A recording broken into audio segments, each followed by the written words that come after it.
Minnesota Vikings fans, you survived the Seattle Seahawks, and you are listening to the Purple People podcast with us. We are here We are. to help you through this loss. I'm Kyle West. I got Adam Carlson. I am here. I got Kyle Smith. Who is cracking beer after today's game. You betcha. I may not be drinking beer, but at least I got some tea to help calm my nerves. Got to keep that blood pressure under control, you know? This was an emotional game, that's for sure. Yeah, I'm not sure how to feel about it, but we'll talk a lot more about the upcoming game. Not the upcoming game and the last game, even though we don't want to look back at that one, but We have to. kind of gotta. We have to get through it. But first, I'd like to welcome everyone to episode number 181 of the Purple People podcast. This one is titled American History Exum. It is titled that because, if you remember, they were talking about the Pearl Harbor bombing for quite a bit before the game. They had the armed forces sing the national anthem on the boat and playing it, so That was really it cool. was really neat. I liked that. Me too. Even though I'm not a big history buff, I can appreciate stuff like that. Definitely can. Mm-hmm. So let's get into the quick hits. We had a transaction this week. The Minnesota Vikings signed John Loudermilk to the practice squad. Apparently he is the son of a former player. Mm-hmm. Don't know much about that. I like his last name. Coolest last name on the team. I mean, I would agree with that. Do any of you guys know anything about his pops? Absolutely not. I do not. I remember looking it up for the thing that I posted on the Facebook page, but I don't remember anymore. Because I will admit I'm not very familiar. He's a linebacker, right? No clue. I thought he was a linebacker. Boy, we are just so prepared. I wanted to say he was a safety, so I can tell you though in a second here. I was trying, but Google Documents was like, nah, no keyboard shortcuts for you. What? Let's see. He's the son of former Viking Kirk Loudermilk, who I'm still not very familiar with. He played safety. John Loudermilk played safety at the University of Iowa. Oh, that's right. Yeah, I should have remembered that. You should have remembered that. You should be a little ashamed of yourself. I'm a little bit. I honestly, I do not remember him playing for Iowa. I don't know if that's positive or not, but hey, I'm glad he's on the practice squad. It turns out that he will be a linebacker, or maybe in the secondary. I don't know. One of those linebacker safety hybrids they've been working with. After they released linebacker Terrence Plummer. Terrence Plummer. Someone call a plumber. I gotta admit, I did not even know Plummer was on the team. Practice squad. Yeah, I gotta keep better track of those guys. Practice squad guys, Adam. Practice squad are players too. Darn right. Adrian Peterson brought home a couple honors. He was named the FedEx Ground Player of the Week for the game against Atlanta. Mm-hmm. And he was named the NFC Offensive Player of the Month for November. Congratulations, Adrian Peterson. He can run that football. Sometimes. We are just salty today, you know that? Yeah, It's going to be a salty show, ladies and gentlemen. You guys ain't helping me out here too much, but okay, US Bank Stadium, you guys are still excited about that, right? Oh, of course. They put in some scoreboards in there, and now the roof is in place. It's that cool, flexible, thin, clear plastic. Oh, if you don't hit this note, I will. I'll let you finish because it's the coolest part about this. Have at it. Oh man! So apparently there's going to be two scoreboards, right? Lots of TVs, lots of whatever everywhere, screens. They were saying in an interview the other day, and I saw it online somewhere, that you can't miss these screens no matter where you sit. You can see at least one of them. So that should tell you how gigantic they're going to be. And I'm not sure these are the scoreboards necessarily. I know they're going to have, you guys can help me out here, the screens that kind of run around the length of the stadium, kind of mid-level, they're going to have those as well. But as far as the two big screens, they're ginormous. And I think the smaller ones even way bigger than the one that was in the Metrodome. So that's pretty cool and something cool to look forward to.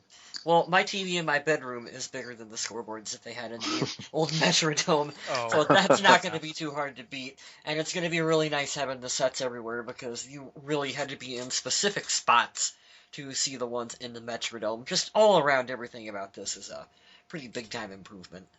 oh yeah, having the roof go on is a huge step too, because that makes it to where now they can start getting everything situated inside the field. hmm I'm excited to have a true home for the Vikings next year as well, too. And no offense to TCF Bank Stadium, University of Minnesota. It was awesome for them to be able to host games for the couple years it took this place to get built. But I'm definitely ready for the Vikings to move back indoors, get some kind of home field advantage back again, have a more stable environment. And honestly, I think playing indoors is going to help the Vikings quite a bit. I think so, too. Speaking of playing outdoors, the game between the Minnesota Vikings and the Chicago Bears could be flexed to Sunday night. Could. Please don't. Now, granted, after the loss to Seattle, the Green Bay Packers win on Thursday Night Football. I don't see it being as huge of a game in the division race anymore to where it would warrant that kind of flexing, but you never know. You never know. Chicago is playing pretty hot right now, and Minnesota does still have an admirable record. So, True. It could be flexed. I kind of hope that just stays put where it's at. I'd rather my Sunday get ruined earlier rather than later. Yeah, I don't know about you guys. Stay mad than go to bed mad, right? Yeah, totally. Oh. Salt. Salty. We got the salt on the roads right now. Let's see here. We've got a couple nominations for awards. Phil Lodeholt, he won the Ed Block Courage Award for the Minnesota Vikings. That's nominated to a player who overcomes adversity or a big injury or something like that. Big Phil, of course, had that pec injury. No, he had ACL. No, Achilles. Yes, There you go. Achilles. Phil Lodeholt had an Achilles injury and is battling back from that. I always just assume it's a pectoral injury with the Minnesota Vikings these days. Can't blame me on that one. Oh, that's funny. Chad Greenway was nominated for the Walter Payton Man of the Year Award. Really cool award to be nominated for. Chad's a great guy. Absolutely. We've talked in length about all the different charities and such that he helps out with. His own, what's the name of his charity, Adam? Do you remember? Lead the way. Lead the Way Foundation. Lead the Way Yes. Foundation. Yep, I think it's pretty cool. If you guys have been keeping up on the Vikings app, every week they do questions with two of the teammates. They're in the final rounds now. Cool side note about Chad and his foundation, our young linebacking core of Anthony Barr and Eric Kendricks were playing for that foundation, so must be pretty sweet. Now, just for being the team's nominee going into the event, because each NFL team gets one nominee. Just for Chad Greenway being nominated, a charity his choice, which I'm going to guess it's Lead the Way, gets $5,000. Now, if he's the runner-up in the competition, his charity gets an extra $6,000. And if Chad Greenway wins the Walter Payton Man of the Year award, his charity gets an additional $50,000.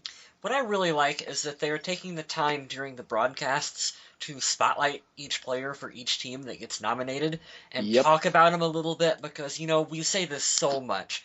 There's so much negative press that happens, and I feel like they never talk about the good that some of these guys do. So I really like seeing them take the time to talk about all these guys in the NFL that really do good, positive things within the community. I feel like I'm learning a lot about guys that are maybe not big household names, and it's cool to get to know this stuff a little bit.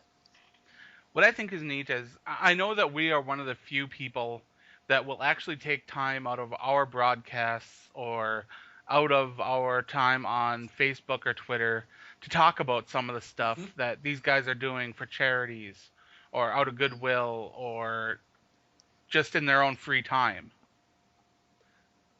Or even just making financial donations.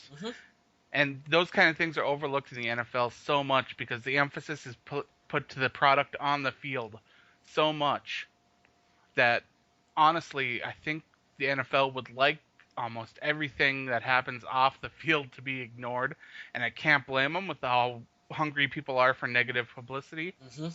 But there are so many good things going on, and a lot of these Minnesota Vikings players are doing fantastic things for their community.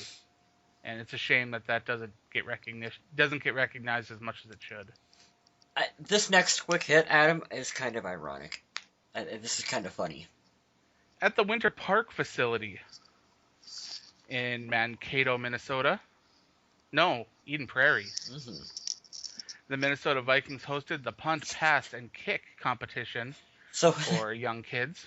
looking for a Blair Walsh and Jeff Locke replacement. I noticed you didn't say Teddy. No, I mean, I could have went there, but I'm not quite going to go there yet for Teddy. But I mean, hey, if they can find, like, that Play 60 kid from those commercials a couple years back with Cam Newton. The Cam Newton kid? That was fantastic. Yeah, if they can find him, I mean, maybe we can put him on, like, the practice squad, just in case this don't work out with Teddy. Hey, he'd get as good a publicity as Babatunde did. Yeah, no doubt. But that competition was held the day before the game between the Minnesota Vikings and the Seattle Seahawks. The winner of that regional competition will go on to nationals. This next quick hit is also really funny. This is a fun one. This is fun. So NFL.com did an article about the teams that they felt were most likely to win the Super Bowl this year. And the Minnesota Vikings were number 4 on that list. 4. Just stop. We shouldn't be laughing. No, I hate it. I hate any good publicity. Once we get ahead of steam and somebody even like sniffs our general direction, it just we goes figure out a way to just poop the bed. Okay, so Mr. West, do you want to guess the 3 teams ahead of Minnesota? I have no idea. New England. New England is number 1. Carolina. Carolina number 2. Denver. No. Cincinnati. No. Arizona. There you go. Great. We get to play them Thursday. Woohoo! I know we're watching this game between the Minnesota Vikings and the Seattle Seahawks. Minnesota just getting demolished, and they're playing these commercials. Hey, tune into primetime to watch these Vikings play. Like, really? Is this the best time for that? No. I mean, no. Definitely not a good time for that. All right, so game ball donkey time. Yay. I'll take the easy route. Cordero Patterson, thank you for showing up and giving us the only spark of life / touchdown and points of the game. Not only that, let me pull up my Vikings app while I blab and take a little extra time. He ran one back. I can remember off the top of my head. I believe it was the third quarter for 101 yards. But on the day total, he had 198 return yards. So good for him. He actually contributed today, and that's about the extent of my positivity. So I'll pass it along. That is more total. That's more yards than the total offense as well. Yeah, I refuse to give out a game ball. I'm not giving out a game ball. There was no one on this team. I'm not doing it. You can't do it. You can't make me. Oh yeah, I'm gonna give one away. Okay. I'm gonna give one away to a guy that has a pile of donkey awards. Uh-oh. Mike Wallace, thank you this week. Getting a little involved. He only got targeted 3 times, but caught 2 balls for 43 yards. That's over 50%. Good to see he's a veteran getting involved, even if it's just for a small role in a blowout. I'll take it. Yep, that's the first thing I said today for that 25-yard gain for the first catch. I was like, dear Lord, it's a Mike Wallace sighting. Can we have another? And sure enough, we did. So yeah. I hate that it came in a loss that was this horrible, but hey, you know what? Whatever it takes. Absolutely. He's fast when he gets the ball in open field. I wish we could get it to him more often. Mm-hmm. It'd be nice. Totally agreed. Awesome. Well, at least we should have a lot more choices for donkey. Yeah, who wants to go first on this one? All right, screw it. I'll take it again. Okay. I'm going to split this up between the two brains that run this team. I'm sorry. I love Mike Zimmer. It's the first time I've done it since I've been a head coach, but him and Norv Turner get my donkey today. I said it last week. I said it the week before. Damn it, I've said it since the beginning of the year. Adrian Peterson, give him the bleeping ball a lot. AP had 8 carries today. There was an awesome little stat that was given out, and just wanted to let you guys know when AP has 18 to 20 yards, 18 to 20 attempts or more, we usually win a high percentage of the time. If it's less than that, we usually lose. And I, for the life of me, can't figure out. Now granted, let me give credit where credit's due, because we're going to talk about that in a second. The whole defense of Seattle, they might be having the Super Bowl year that we're used to seeing. They are still nasty. They are fantastic. That's the part of the team that scares me the most. But I still don't mess with the Legion of Boom. I think they're very, very scary, and I don't know. I would feel better about grounding and going round pound football with AP, but I don't know why they didn't give him the ball more, and there was a little controversy about that after the game, and we'll talk about that in a little bit. Mr. West? Screw it. I'm the entire team. Offense, defense, special teams. Every single one of you get the donkey for this week. I could go on a huge. Even C-Pat? Even Cordell Patterson, we're high stepping in the end zone and celebrating like he did something important in a complete blowout. Like I don't even know. I mean, come on. I could go on a huge. I mean, they couldn't run the ball, couldn't pass the ball, couldn't defend the run. I mean, they couldn't do anything. They couldn't tackle. They diarrhea pooped the bed today and rolled around in it for about 3.5 hours. So I totally get what you're saying. I mean, I'm going to sound like Jim Mora. We're supposed to be a playoff team. We're talking about playoffs. And they come out and they do this. I don't know. I'm at a loss for words. That was the worst part, too. If you guys watched the game, they were talking about it. If the playoffs started today, that was your wild card right there, and it was not pretty. No. Seattle looked like a playoff team. Minnesota looked like a team that, well, like the announcer said, about a year or so off from actually being a serious contender.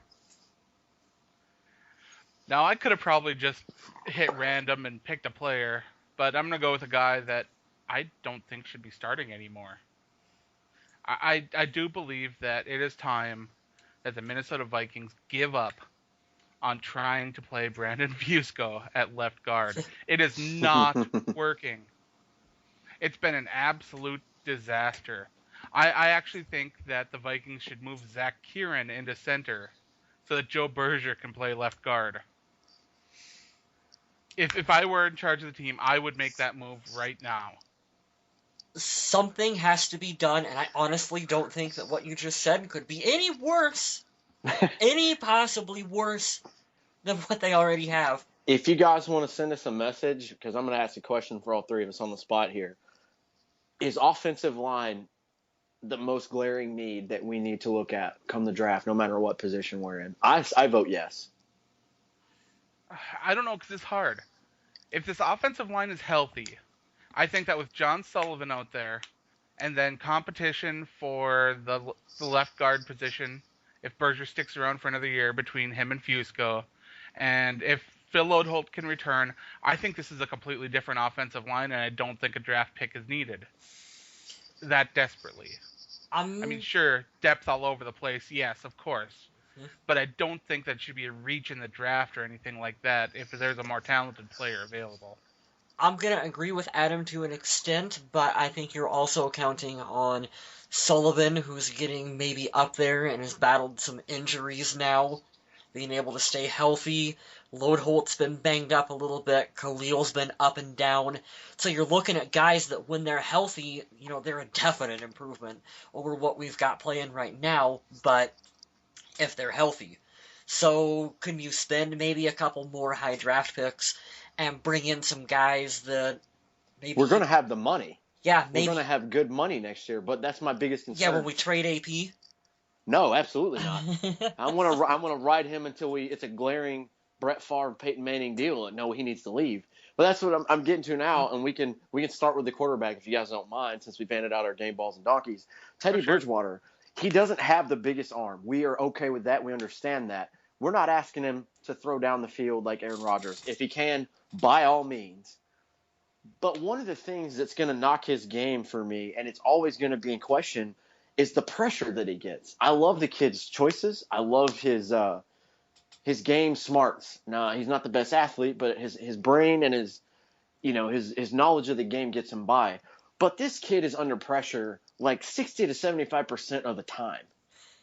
It's crap. We have got to fix that. You got to throw him a bone. I think the weapons that we have are manageable enough to get us somewhere to the postseason and do damage if we all play exceptionally well. AP, we have good receivers, we have a good tight end.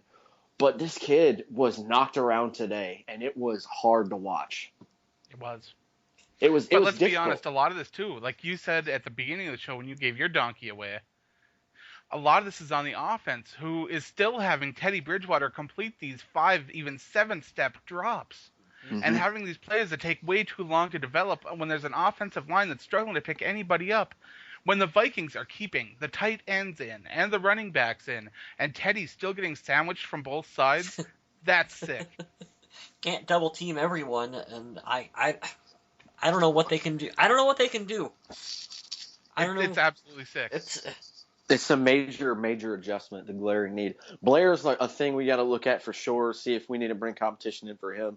Depth, I don't know about the line, but we got to figure out a thing for Chad Greenway and the safety issue. But the offense as a whole, I mean, it starts and stops with AP. There's a lot of areas for improvement there. And don't forget about a corner if Terrence Newman decides to hang it up. Mm-hmm. This is true. I mean, who knows if Mr. Waynes will be ready to go by then. Wayne's World. Terrence Newman playing safety in this game. That was horrible. That's how bad things got. That was horrible. And I wanted to give my game ball away to Robert Blanton for coming in. He had the most tackles today, but honestly, it didn't matter. When we get 38 points thrown up on us, there's really no need to give it to anybody on the defense. So, but since we were talking about Teddy, I'll knock his stats out today. They were terrible. 17 of 28, 118 yards. Yards per average was really concerning, 4.2. And he had one pick that was on a high pass. It was his fault. Tipped out of the hands, and I can't remember who it was thrown to, but he had an overall passer rating of 55.4. And it not was a good game from difficult. Teddy. Mm-mm. I'm not going to say it was absolutely horrible. Nope.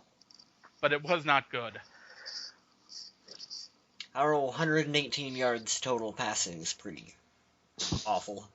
In this day and age. No matter how you want to cut it, like, that's pretty awful. I mean, I know what you mean, Adam, because I feel like we're all pretty smart fans. We know that the problems with the Vikings go deeper than just, like, right. If you look at it from a NFL point of view, a fantasy point of view, where you expect your quarterbacks to throw for 300 yards, you're not going to get that with Teddy Bridgewater in the first place. And secondly, can you imagine if old man Sean Hill was back there trying to avoid that pressure?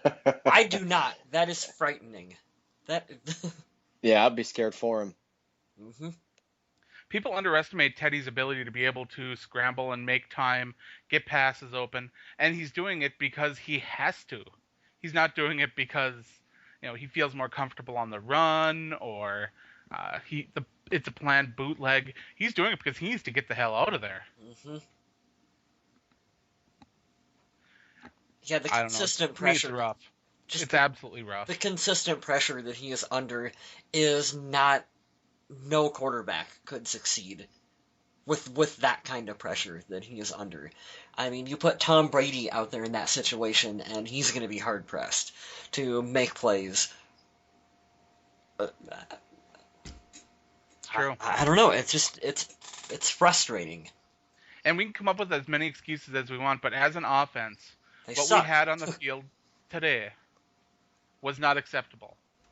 When you have a Minnesota Vikings team run for 31 yards and pass for a total of 94,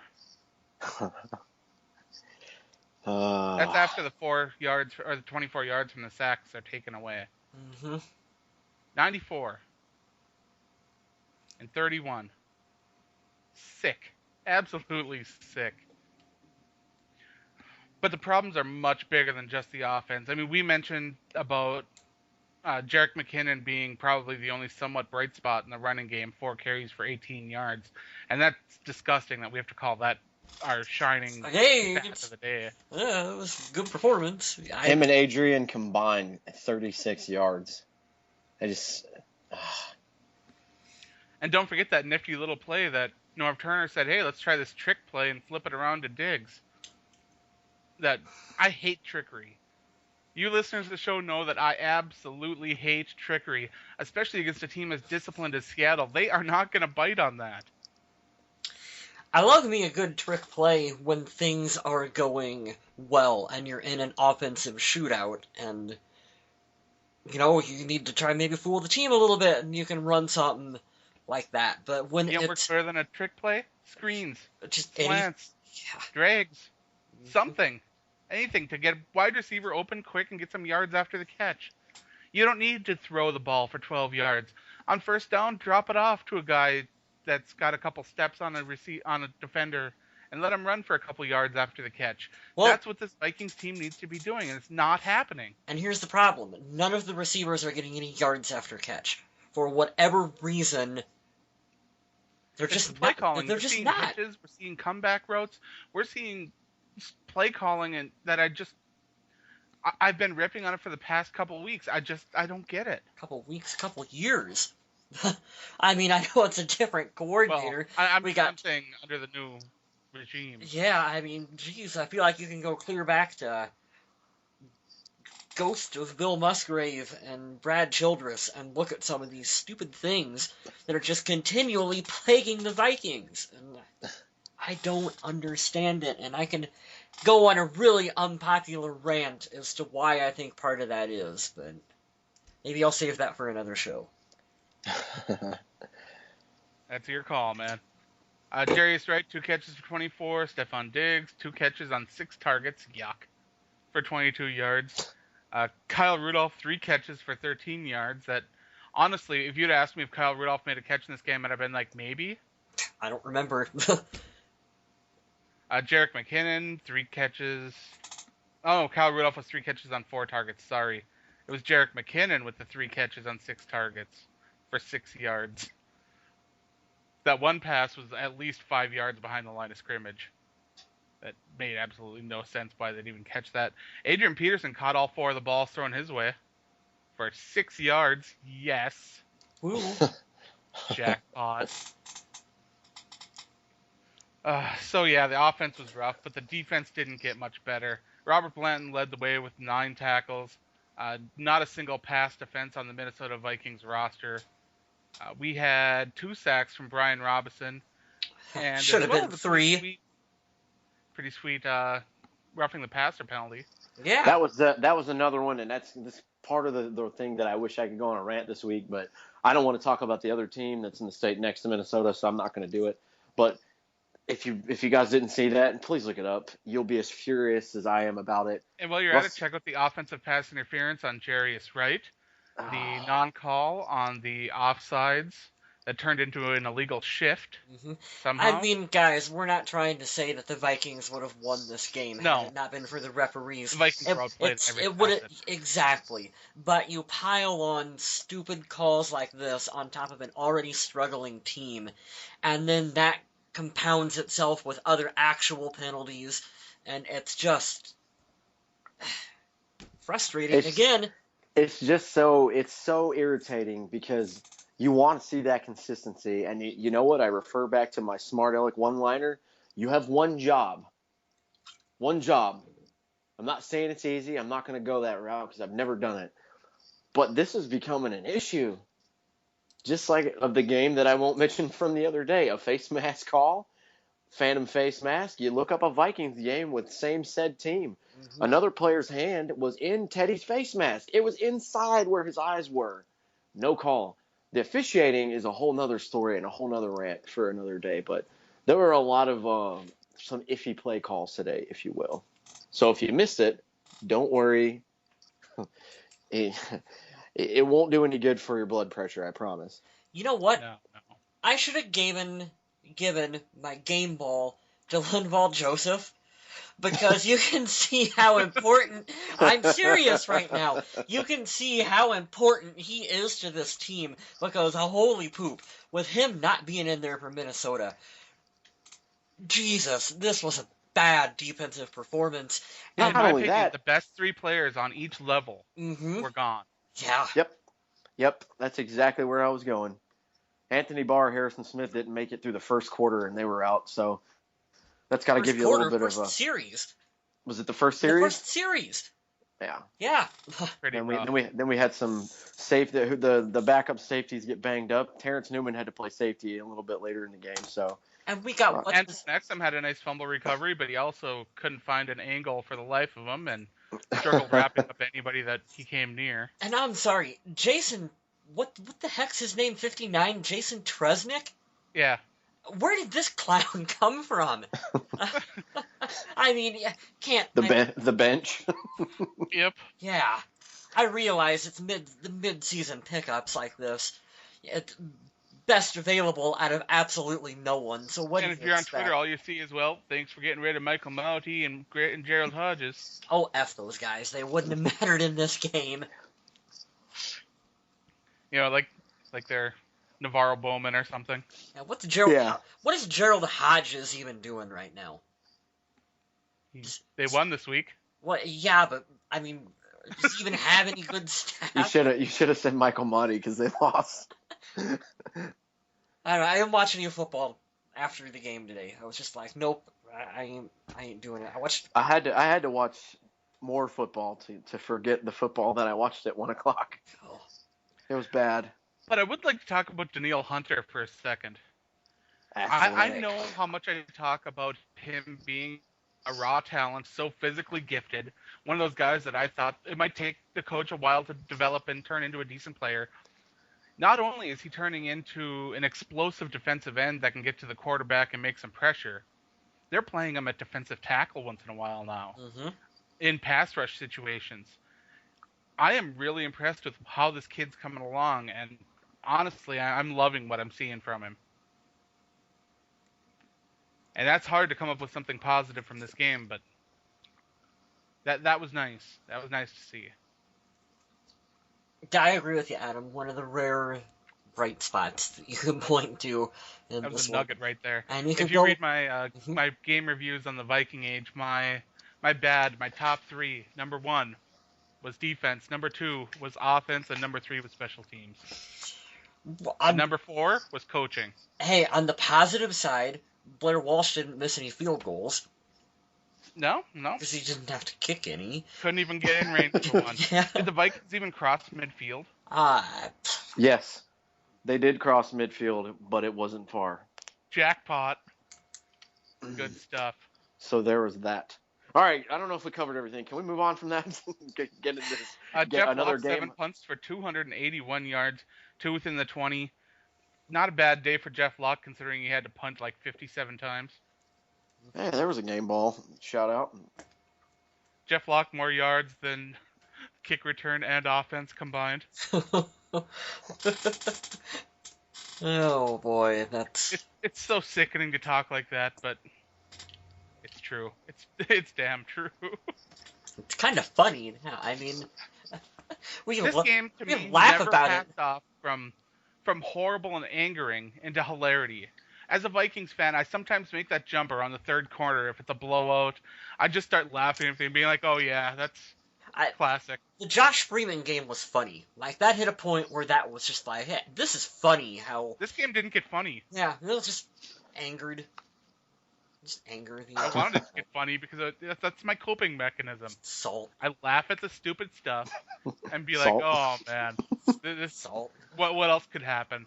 I didn't get there this week, so I'm stuck in mad mode. Road salt. You know what? You know why? It's because Green Bay had that stupid fluky win at the end of a game when they shouldn't. That's like open wound. Just rub it salt in it, a little deeper. Am I a bad Vikings fan because I don't give a crap whether the Packers win or lose? I don't. I don't care. I don't think it makes you bad. I want the Vikings to do it on their own. I want them to beat the teams that they're supposed to come out and beat. I want them to play to the level of really hard teams, rise to the occasion, and I want them to win a division because they are a good team. And I don't have the hatred for the Packers. As a matter of fact, I somewhat envy the Packers. They have a very rich history, lots of Super Bowl wins. They have this tendency of just finding these great quarterbacks. I don't know how they do it. Their scouting is fantastic. They always seem to be able to come off injuries with depth. I don't know. To me, it's really impressive, and I think that Minnesota should want that kind of thing for their team. Mm-hmm. And I don't know if it's Vikings fans out of somewhat jealousy that they hate the Packers, or whether it's just a pure hatred, or what it is. But I don't get it. I'll be honest with you, mine's pure jealousy. And I've said it before. I won't get into it. I would trade a lot of my players right now for a certain somebody on the Packers team. No shame about it. But Eddie I think the Lacy? thing that's Yeah. yeah, exactly. David Bakhtiari, that's who. No, Brandon I. Bostic? Wait. But I don't think it makes you a bad fan for not caring. You're exactly right. I think all the shift in focus should be. It's just, I think it's more of an annoyance. I think I speak for a lot of people, and it's more of an annoyance. Kind of like if we were in the AFC East, you get really annoyed when the same team just keeps kicking your ass every single year. And Yeah. I'm sure that's what a lot of fans are probably most focused on. I think the other day for that game that I said I wouldn't talk about, and I am for the third time. I really hate when I really hate that I've never had an experience personally with a team that I don't like Oakland fans with the Tuck rule or something like that come out. But the other day when that happened, it made me hate them even more. That game should have been over with, and I think, like I said, for the refs and the play call, the consistency coming around, I really hate that it came for one on a quarterback because I think they get babied enough. Some of them get babied enough. If you look at Teddy, he gets beat up a lot, so I don't like that inconsistency there. But I think you're right. I don't think we should hate them for no reason at all. I think, honestly, if anybody does hate the Packers and they're a Vikings fan, it's because they beat the crap out of us every year. I think that if Aaron Rodgers got explosive diarrhea, I would be perfectly fine with that. On game day Yeah. in week 17. Yep. That's okay. Yep. But let's be honest, that Thursday night game couldn't have been any more Lions if it were. Oh, Lord. Oh, I know. Lions being Lions. I wanted to leave the bar at the end of the first quarter, 17-0. They've got it. They'll hang on. You just do.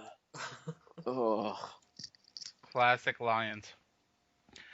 All right, so we have a social media question for this week. We asked you guys, is Adrian Peterson a contender for NFL Comeback Player of the Year this year? Now, we know why Adrian Peterson missed 15 games last season. Not quite the kind of thing that you would expect from a player, and not really an injury or any Not other a good kind of reason to have missed. But still, he missed most of the season, and he came back, and he might still be leading the NFL in rushing. I don't know. Don't care at this point. But we asked you guys if he should be considered for Comeback Player of the Year, and this is what you guys said.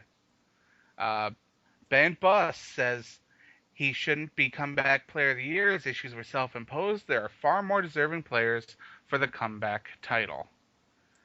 Tommy Gunn says if he closes out the year and gets MVP, I can't imagine him getting Comeback Player of the Year. Which I don't see him getting MVP either, but that's neither here nor there. William Kranig says, yeah, I'd say due to what he's coming back from, that wouldn't sit well with a lot of people. And the NFL is all about public image. As a Vikings fan, I wouldn't feel right him getting that over a player that was out for non-self-induced reasons. Brent Foster says he could be Comeback Player of the Year and MVP, right? Corbin Johnson says I think he gets MVP and Offensive Player of the Year, but Eric Berry deserves Comeback Player of the Year. Mm-hmm. Lee Montgomery says no. His play has been consistent apart from a non-related year. Brandon Allis says I think it's between him and Carson Palmer. Thomas Buge, regular commenter, says no. From what he had to come back from, no way. I kind of think he should be in jail. Let's just not talk about it. John James John says nope. Steven Kornberger says no, because he can come back from an injury or last year's real bad performance, but not a suspension. You don't credit this behavior with an award. Precisely. Derek Clausen, nope. And Ken Tomlin, nope, nada, and no. And while we had a lot of no's there, we did have a lot of people saying Offensive Player of the Year or MVP for Adrian Peterson, which is pretty impressive. But remember that these answers were given before today's game, and the Minnesota Vikings will face another tough defense next week. Oh, it's another dreaded prime time game, and it's gonna be very, very short here. It's gonna lead until my bold statement of the week. Do this Yep, got a before. short week coming up. Minnesota Vikings playing on Thursday Night Football against the Arizona Cardinals. An Arizona Cardinals team that is just clicking on all cylinders and making everyone they play look foolish. And Minnesota's coming off this heartbreaking loss where they were just absolutely destroyed. I personally am not very optimistic about this contest. Yeah, what could possibly go wrong, guys? This might be the worst possible time for the Minnesota Vikings to have that quick week turnaround. You know what's hilarious? This will be the one game we go out and we just dominate, and everybody's like, wait a minute. Didn't you just get your asses kicked by Green Bay and Seattle? What are you doing? Sit back down. Minnesota actually has the third longest streak in the NFL of not having back-to-back losses. But that could change on Thursday. The more you know. Rainbow graphic. The more you know. Weird stats. I tell you, I got them. So Arizona, yeah, you got Carson Palmer there just slinging the ball around it. He's looking like a young man again, which is really weird. It is. Benjamin Button. That's you don't expect it from a guy that's had that much work done on his knees to be able to come out and play at that level. Mm-hmm. Defensively, we all know about that amazing secondary. We know about that crazy run defense. They're a very physical team, very tough team. It'll be another big war in the trenches. I don't know. Minnesota needs to come out and be healthy. I don't know how long it'll take these Vikings injuries to heal, but if they don't, it's going to be a real rough trip. Short week, lots of injuries, primetime matchup, couple of losses. Gonna be real. Spells disaster, in my opinion. I'm gonna tie this in with a bold statement and a bold prediction, if you guys don't mind. Have at her. My bold statement of the week is like I'm frustrated like you guys are. I'm frustrated like every Vikings fan today. I don't think anyone was pleased with watching the game today. We have pooped the bed and rolled around in it metaphorically on every primetime game I can remember for the last couple of years. If we wanted to talk about the playoffs 2 weeks ago, we were sitting prime time at number 3 overall in the NFC. With the way we're playing now and the schedule we have ahead, we'll be lucky to get the 6th wild card. And that brings me to my statement for today. If you want to make the playoffs, I'm not saying we're going because we are not shoe-in yet. If you want to even make the postseason, you've got to beat a team worth of crap. And we haven't done that yet. Atlanta was the only one that was close, and they now have a losing record. We haven't beat a team this year with a winning record. And even with the Giants coming up and the Bears, those are still not give me games, and I would hate to see us finish out at 8-8. I will say my bold. Someone was saying this 3 weeks ago. Mm-hmm. I don't remember who it is, but I think his name rhymes with Bladam Darlson. It's pretty rough, and like I said, I'm not going to down the team. I'll be the only one, probably the only one out there that's optimistic. I feel like that we would just do that. That would just be the Viking thing to do. Would be poop the bed 2 out of the last 3 weeks and then have a primetime game and just shock everyone. I hope that's what happens. My bold prediction of the week is, hey, Norv, hey, Mike, why don't you hand that Adrian Peterson guy the ball a whole hell of a ton of a lot? And if he does so and gets a rushing touchdown, he will be on the list with 100 total rushing touchdowns in Minnesota Vikings franchise history. He's already second behind Chris Carter, but that'll be a huge milestone, although he says it doesn't matter. He's all about the win, which is what he's supposed to say. I would be personally stoked for him. That's a huge achievement, and not a lot of people have done that. So I think he'll make that. I thought he was going to get it today. That obviously didn't happen. So I don't know if you guys know that, too. You ever see that? AP's games where he gets touchdowns come in spurts. They're usually not back-to-back where he has really, really big performances. So maybe he'll be due Thursday night. For sure. We'll see. I hope so. They got to get something figured out. And And we're going to keep the show short because we don't want to dwell on the negative. And to be honest, I don't want to talk about this game and the situation the team is in right now for very long. But we did have some great news this week. The Yahoo Survival League has come to a close. Bleeds Purple sadly was eliminated and left Bridge over Troubled Water as the victor. Now, Bridge over Troubled Water was led by Craig Morley, a fan from the UK, and he has chosen to have a Minnesota Vikings purple Teddy Bridgewater jersey sent to him. So congratulations to Craig. Thank you to everyone who played. And another big thank you to everyone who has participated in our conversations on social media. It's greatly appreciated. Very as well cool. As those that listen to the show. It's very super cool that we gave away a jersey, guys. And not only that, it's going to the UK. Who would have thought that we'll go to the UK? That's neato. We got fans representing just all over the globe for the Minnesota Vikings, and I'm proud that he picked a Teddy Bridgewater jersey too. You know that? Well, what's funny is I don't want to give away too much about him, but in his address he also has a Vikings player's name as his street address. Oh, cool. So I can't really blame him there too much. I kind of figured he'd go that way with his jersey, but you never know. And I think we pretty much decided that we're going to be doing Survival League again next season, right, guys? Well, we are doing that as a reward if we fill up the funding for our podcast, or at least come close. This year we had really good support for us to be able to have our podcast on iTunes and Stitcher and everything.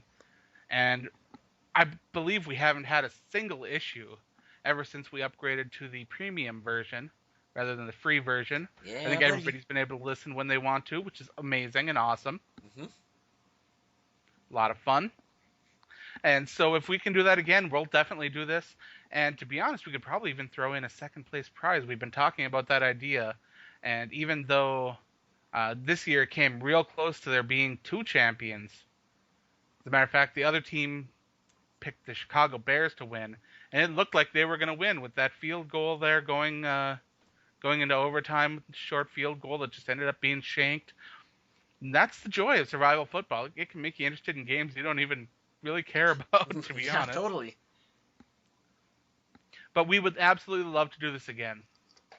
And if we can find the support for the show, since the podcast is kind of what we do. I know a lot of people just enjoy what we do on social media, and that's fine too. We enjoy having you there. We enjoy the conversation. We are fans. We love interacting with the other fans. And it's a great place to be able to do that. It's a lot of fun. But next year we hope to get this, get the contest kicking real good. We want to see double or triple the amount of people contending for this jersey. Yeah, totally, and maybe we can figure some more fun stuff to do out over the course of the year. Don't know what. We'll talk amongst ourselves, and we'll keep everyone posted. Maybe I'll give you a topic. The Yes. Holy Roman Empire was neither Holy Roman nor an empire. Discuss. Too much Jeopardy, sir. Oh, that's Saturday Night Live. But never mind. On that note, that's all I have for this week. Do you guys have anything else you want to throw in? The short week for us, too, right? Absolutely. We forgot next week's social media question. Yeah. Oh, hey. Our social media question for this week, since it's going to be a short one, I don't know if we're going to be recording Friday or Saturday or something like that. Thursday? Hell, we don't know. Maybe even Thursday. Yeah. Who knows? Let's see. I'm looking at my schedule. Yeah, maybe Thursday. How do you guys handle a big Minnesota Vikings loss? Are you one of those guys that yells at the TV and freaks out? Do you sit there silent or do you cry in your beer, or do you take it out on your family and pets? Please don't do that. Don't. Like, it's not worth it. Don't go down. Don't do it, and if you do, please call me, because I will arrange a meeting for you. You mutilate your own body. Beer is how I cope. So we want to know your coping mechanisms. Hopefully it's none of the last couple things I named. You don't want to be doing any of those. But yes, everybody has a different method of handling a loss. Some people, it ruins their day. Some people can move on and just think about next week. We're interested to hear how you guys handle it. Cocaine. Lots of coke. On that Hell note, of a I'd drug. like to thank you guys for listening. Remember, head on over to the Viking Age to read my work. Undead Walking, The Walking Dead's on break, but Undead Walking is never on break. We're always writing. And today we got to write a pretty neat story about one of the actors, Norman Reedus, getting bit by a fan at a convention. So that was Hey, something. that would suck. Maybe she was a zombie. I don't know. But you can also go on Facebook, Purple People Podcast, Twitter at Purple People Pod, and you can talk to us. And thanks again for listening. And remember to stay classy, Minnesota.